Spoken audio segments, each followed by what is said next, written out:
Corría el año de en la ciudad de Voghera, al norte de Italia.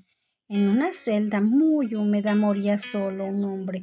Nadie sabía su nombre, nadie sabía de dónde venía. Las autoridades lo habían arrestado 5 años antes, acusado de ser un espía, un hombre sin papeles, sin historia, sin familia que lo reclamara.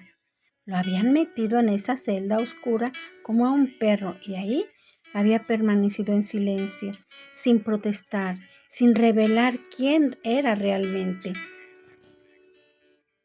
Pero la noche en que ese hombre exhaló su último aliento, sucedió que los guardias nunca pudieron explicar. Pues, ¿qué creen? Una luz grande, fuerte, iluminaba su celda. No era una antorcha, no era ni la luna. ¿Qué creen? Era una luz tan hermosa que venía de adentro, cálida, dorada, imposible. Los guardias que corrieron se asustaron a ver el resplandor y encontraron el cuerpo de ese hombre tendido en el suelo, en paz absoluta, y alrededor de su cuello un pequeño medallón. En su pecho, lo visible inclusive en la autoridad, se observaba una marca de nacimiento que la tenía desde que nació, una cruz. Solo entonces descubrieron quién era. Sí, ese hombre que había muerto como un mendigo era Roque de Montalvier. Era de las familias más poderosas, un hombre que pudo haber vivido en palacios, pudo haber sido gobernador, pudo haber tenido todo lo que el mundo le pudiera ofrecer, pero él, en cambio, eligió deliberadas ser nada. De esa paradoja, el hombre que renunció a todo el poder y por eso el mundo entero lo recuerda. Es el corazón de la historia que te invito a que vivamos juntos este día, porque si hay algo necesita la sociedad cansada, el corazón que ha sufrido sola, la persona que creen que nadie la ve, que nadie los cuida, que nadie se detiene ante su dolor, ¿qué creen?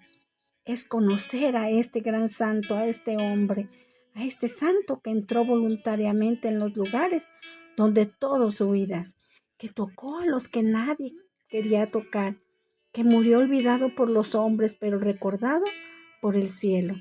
Miren, les invito para que esta historia llegue a su corazón y en él depositen sus penas, sus amarguras o necesidades. Si la escuchas con el corazón abierto, vas a ver que puede ser la tuya parecida. Montpellier, año 1295. En una ciudad del sur de Francia, solía oler a salmarina, especias, frutas y verduras. Los mercaderos podían usar el camino para ir a Compostela. En Compostela había campanarios que sonaban, gente trabajaba. Y en esa ciudad venía la familia de Jean de la Croix, uno de los familiares más ricos de la nación. Pero no crean que eran de los malvados, no. Esa familia construyó hospitales, iglesias, dejó huella durante siglos. Jan y su esposa, Vera, llevaban años pidiéndole a Dios, por favor, concédenos un bebé, por favor. Hasta que una noche Vera tuvo un sueño. La Virgen María se le apareció con una luz tan intensa que la despertó. Ella no recordaba las palabras claras, solamente ese calor en el pecho, esa certeza de que algo ya estaba por llegar.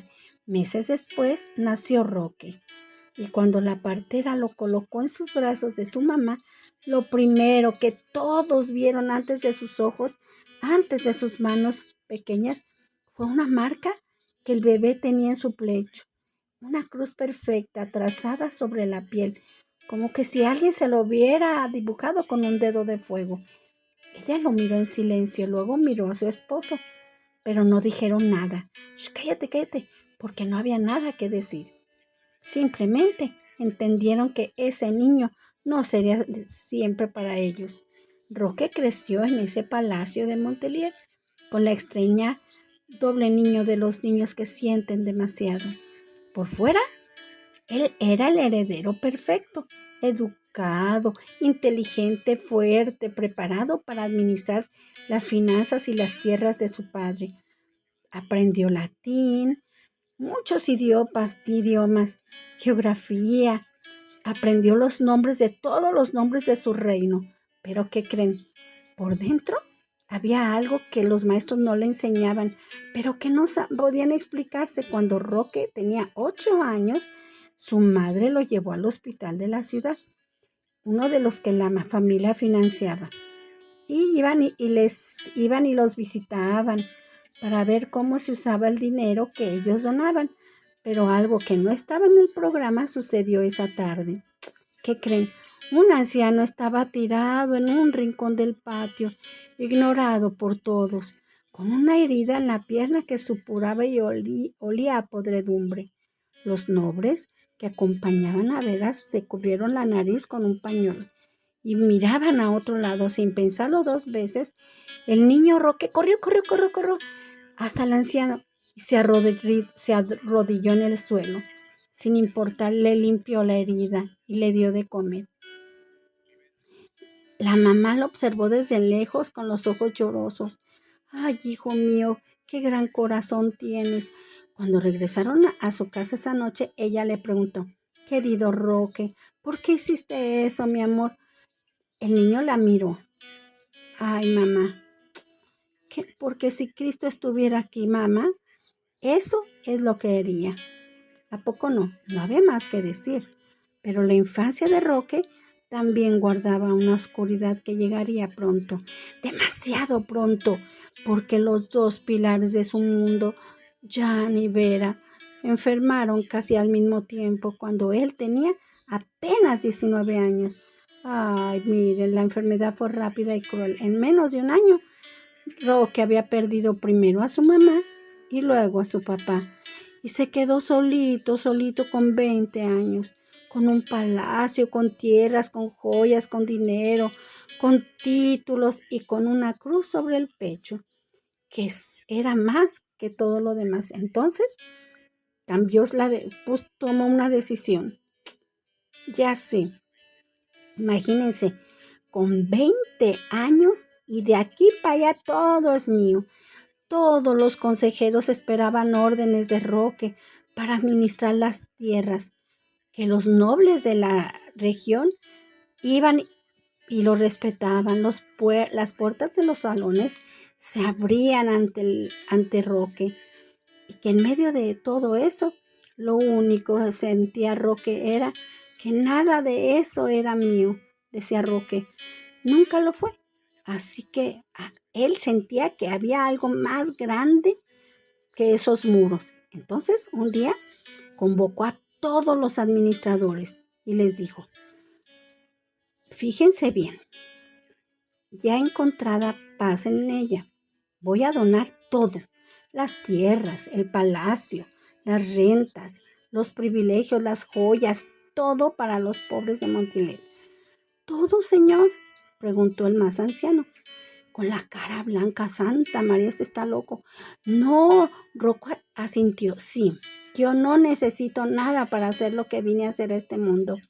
¿Y a dónde irá vuestra señoría? A Roma, y después a donde Dios me lleve. 2 días después de tomar la decisión, Roque de Montpellier salió por la puerta de la ciudad. Llevaba puesta un solo hábito de peregrino, un sombrero de ala ancha, sin guardias, sin dinero, su capa. La ciudad amurallada quedó atrás entre el polvo del camino. Y con su sombrero ahí va, camine y camine. En 1315, con 20 años, no sabía lo que le estaba esperando. Y allá va. Y el mundo moderno ha olvidado sobre la Edad Media. La peste negra no era simplemente una enfermedad, ¿que creen? Era el fin del mundo tal como lo conocían. Cuando Roque cruzó los Alpes y entró al norte de Italia en el año de 1315, encontró un continente en agonía, ciudades enteras vacías, cadáveres apilados en las calles, porque no había suficientes manos para enterrarlos. Hospitales colapsados, donde los enfermos morían sanos. Ay, las familias abandonaban a sus hijos para salvar su propia vida. El miedo era tan grande que podían olerlo, un olor dulzón y podrido, mezclado con el azufre que los médicos quemaban en las esquinas. Roque llegó al norte de Roma y encontró el hospital lleno de gente, enfermos, muchos hasta en el patio, sobre mantas sucias en el suelo. Los pocos médicos que quedaban trabajaban sobre pañuelos en la cara sin tocar a nadie de lo necesario, aterrorizados. El director del hospital salió a recibirlo con la cara como que alguien ya sabía que iban a regresar. No entres, le dijo. Aquí está la muerte.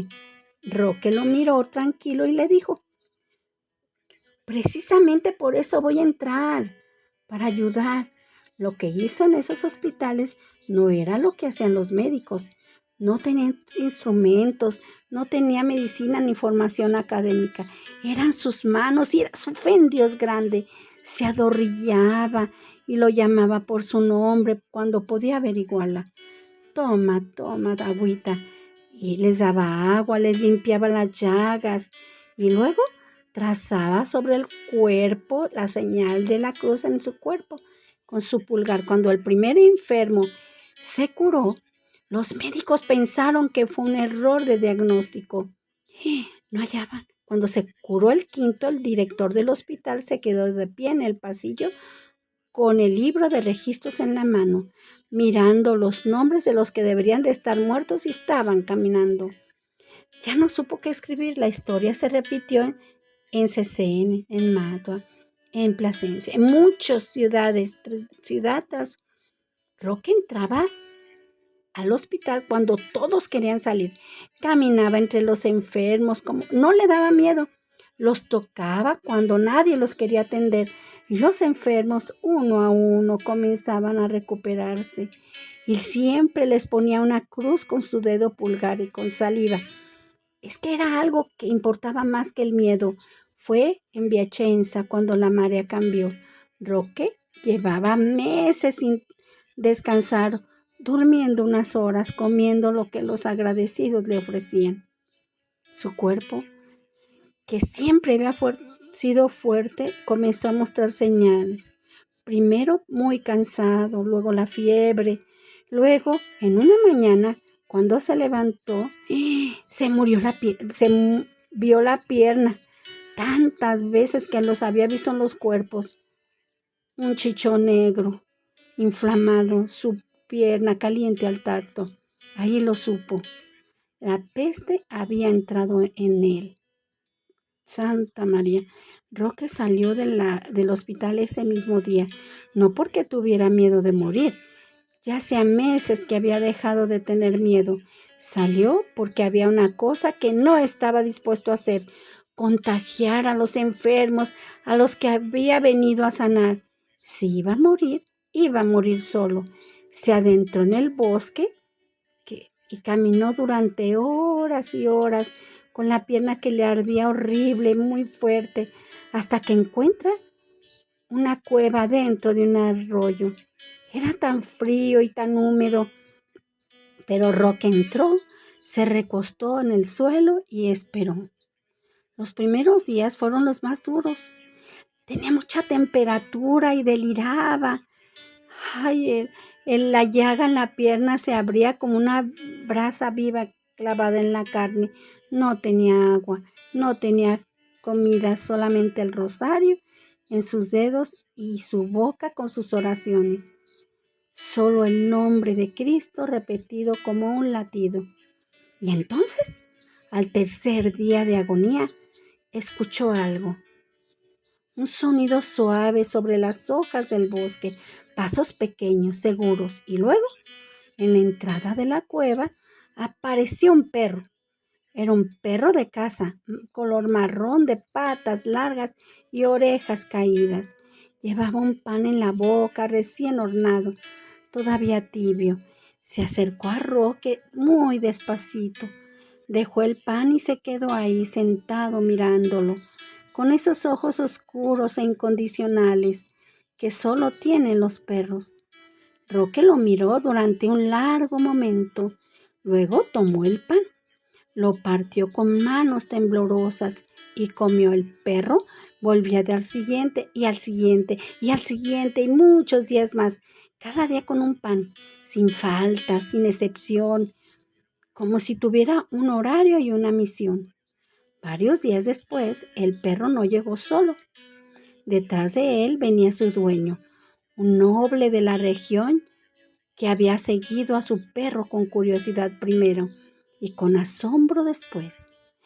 Encontró a Roque en la prueba, todavía vivo, la pierna en proceso de sanar con esa cicatriz rosada que deja la peste cuando retrocede.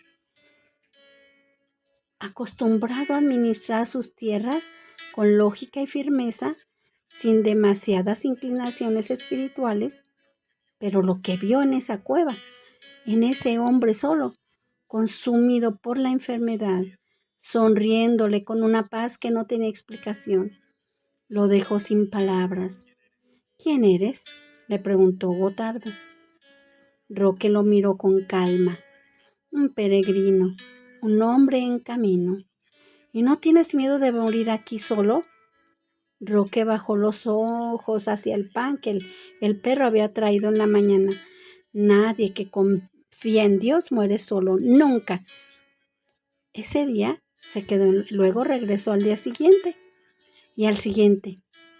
Comenzó a llevarle alimentos, vendajes, agua limpia, y en cada visita algo en él se iba transformando, despacio, sin que él no lo notara, como cambia el hielo cuando el sol comienza a calentar las piedras.